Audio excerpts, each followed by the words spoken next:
We are back on He Said, She Said, and I'm Michael. and I'm Jamie. Jamie, good to see you again. Always good to see you. Likewise. You're so cute.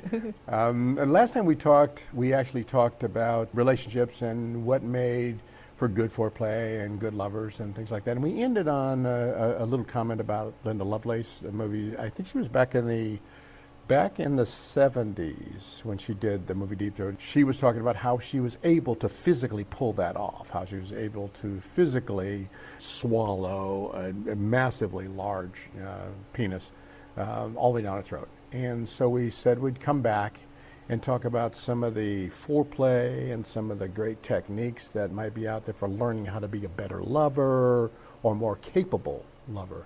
So let's kind of fire away at it. Let me finish with the Linda Lovelace thing. She said that what she would do is she would take a hot dog and she would practice with it. But the way she learned to relax her gag reflex was she would take like 3, 4, 5 slow, deep breaths.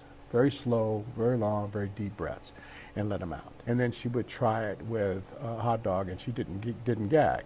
And she would do it another time. She'd do slow breaths, and she would relax herself.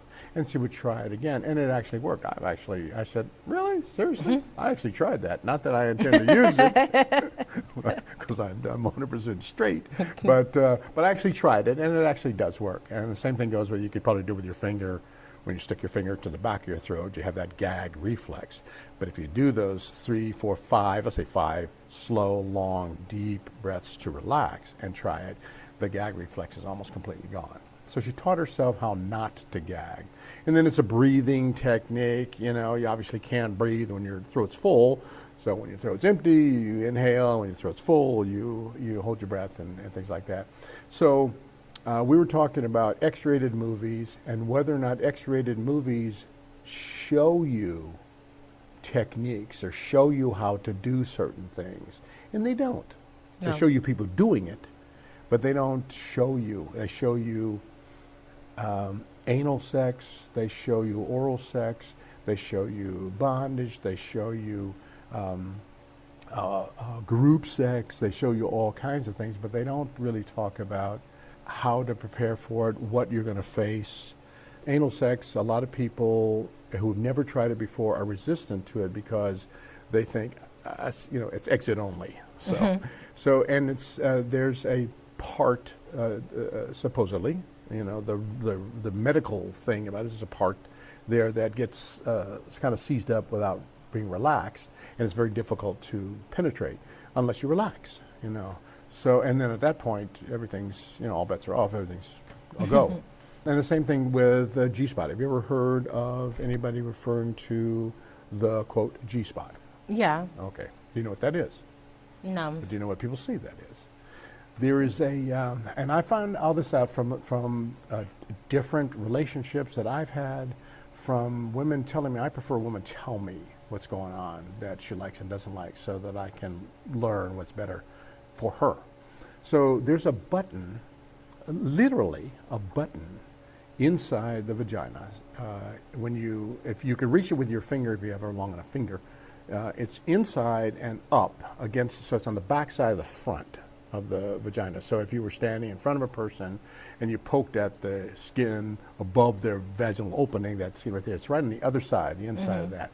And it's a little button, and it's shaped like a shirt button, that's inside there. And it can be, with practice, it can be kind of pushed into the area of where the intercourse occurs. So it can be pushed down so that your penis goes across it, rubs across it, brushes against it, and pushes it. And it is, it's a spot that a lot of women, have you ever heard of female ejaculation? Mm-hmm. There are a lot of women, I know it's true because I know women who do that, and it's surprising.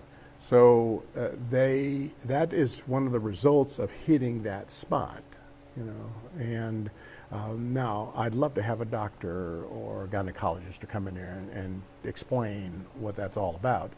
I can give you an idea of what that spray is like. Women have just gone crazy nuts. It's just ejaculating like when men ejaculate. and you want to learn how to do it, you should probably learn how to do it yourself, on yourself, before you try to show some guy how to do it, because it's something you've got to discover. When they do it and they hit that spot and they get to that point where they can no longer return to normal, consciousness, and they spray, it's kind of like peeing forcefully, but it isn't at all. It's a gland. It's not urine. It's a gland. And the funny thing about it is, if you do it and the woman ejaculates, she wets the bed, basically, and it's just a mess. And if you wad up the sheets, throw them off the side, remake the bed, and don't do the sheets until Friday, it starts to smell like cat spray. Yeah. It's the weirdest thing. So, I love a gynecologist to tell me that's pretty much what it is, the same kind of stuff. That's because it smells like cat spray. And but it's clear. I never tried to taste it, so I don't know what it tastes like. But it's clear, and it's not odorless. It's odorless. I believe when it's occurring, but later it's not odorless. But anyway, so kissing, for example, if you were going to make some suggestions, now I've gone through a couple of graphic explanations of some techniques or some things that men probably need to learn to do to make that woman happy, to excite her, and the more exciting that she can be, the better lover he can be, size or no size. The better his technique is, whether he's bigger or not better, as we had mentioned in the previous segment.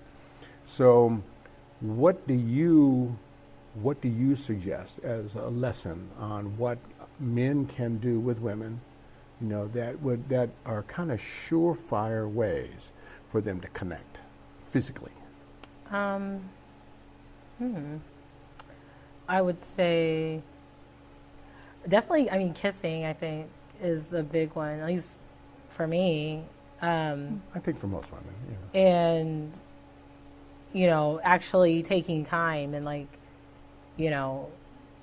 kissing for a long time. And I think, that creates, a buildup. And I think that definitely builds a connection and, a higher level of intimacy.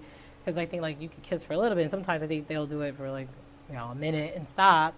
Kind of breaks it up, and it's almost like it never happened. Can we get on with it? But just really putting emotion and feeling into it, I think is huge. And then after that, I think it just sets up the tone for everything else that happens after. So. Is that kissing only on the lips or different parts of the body?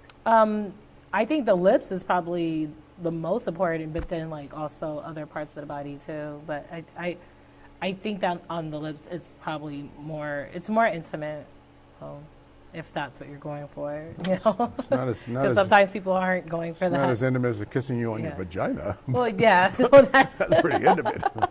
When you say more parts of the body, but I think like at an emotional level, I think and that's what women usually how they connect. Right. So okay, so kissing. Then what about the kind of the surprises, kissing from behind and from the side, and not just head on, not just face to face or whatever, but if you're standing there putting your lipstick on in the mirror and a guy walks up behind you and pulls your hair away from your neck and kisses you on the neck, is that a turn on? Yeah, I think the element of surprise definitely is, and just Yeah. So you didn't have to say all that stuff. Nope. Just say yeah. So the thing is, like I mentioned before, I think that women have to learn how to arouse themselves, turn themselves on before they can expect or educate somebody else to do it. You have to learn how to do it. So you have to be willing to talk about it. You have to be willing to say, I like this, I like that. This is the way I think you should do it. Have you ever had anybody put your toes in their mouth? Once.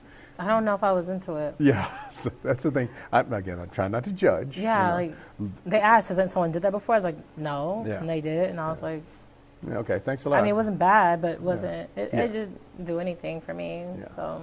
And we had mentioned in a previous podcast, we talked about some of the things that partners do with each other to make each other happy.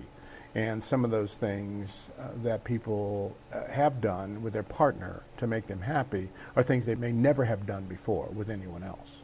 You're willing to try because you trust that partner. If, for example, bondage is something you have never tried before, you may not want to try that with a stranger because you don't know if that stranger is going to tie you up and really do some insane things with you. And they always talk about safe words. Hey, I'm not really enjoying this, so the safe word is Penelope. And when I say Penelope, you untie me or something like that.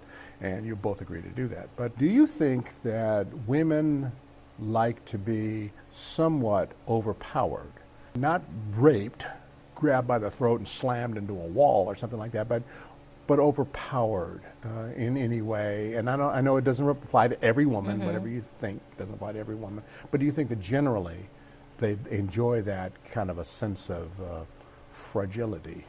I think so. I mean, I think that applies to a lot of areas. I think that, women generally like strong men.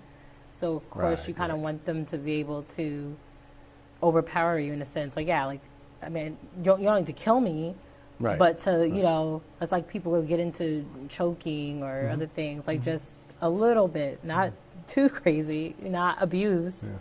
But I think it's in the complete opposite is a turn off. I don't want a guy who's weak or I push you over. It's. Have you ever been picked up, lifted up by a guy? Yeah, it doesn't always work out good. Doesn't always work out. I'm you need to bench a little bit more. Are you okay? Are you okay? Is your back all right? Yeah. And that's the only thing I don't like. I'm like, oh God. I'm like, if that makes me nervous. I'm like, I don't know if you are capable. Yeah, really. I don't know if you can handle this, so maybe we just in the movies, but in real life, the things happen, and it doesn't always work out. They sweep away. They grab you're naked, and you get up in the bathroom, and they pick you up, and they slam you in the shower. It looks so effortless, but no, it doesn't work like that in real life sometimes. It doesn't work like that. Yeah. Well, that's one of those things where it seems as some of some common things. Again, not for everybody, not the answer for everything, but. It seems that most women like a guy who's big enough, tough enough, strong enough to be a man, quote, a man, and not very fragile and not very submissive. But they don't want him to be the Neanderthal. No, a functional man. A functional man. A functional man. So with that in mind, a guy's got to be a little bit physical, but he also, I think he needs to be able to know when to bring you a single flower, or know when to just touch you intimately and sexually, but not as a precursor to intimacy. So, for example, if you're sitting somewhere, you're watching a performance, and he runs his hands through your hair and rubs his hand across your hair, he's not doing that so he can get a piece. He's doing that because he's just being tender and gentle with you. I'm going to ask this question because I don't think that it's true. Do you think that women know how to respond to that, how to let a guy know, hey, I like that, without making you feel like you're weak because you're being tender? I think so, and sometimes the response doesn't always have to be verbal, like how you respond, but yeah.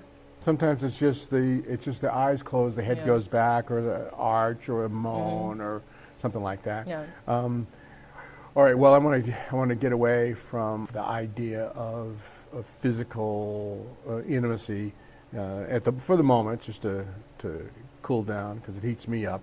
But so I want to be able to come back and talk with you about some of the other things that happen between men and women. So I'd like to come back with another piece about how a woman manages to have a relationship with a guy under circumstances where she makes more money than he does. She's more powerful than he is in life. And also I want to bring up another issue that comes up, how it seems as though black men date non-black women more often, and that becomes a real problem for that group, and some of the reasons why that happens. Maybe we can kind of get into that, if you don't mind, in the next He said. She said. Okay. All right. We'll see you next time.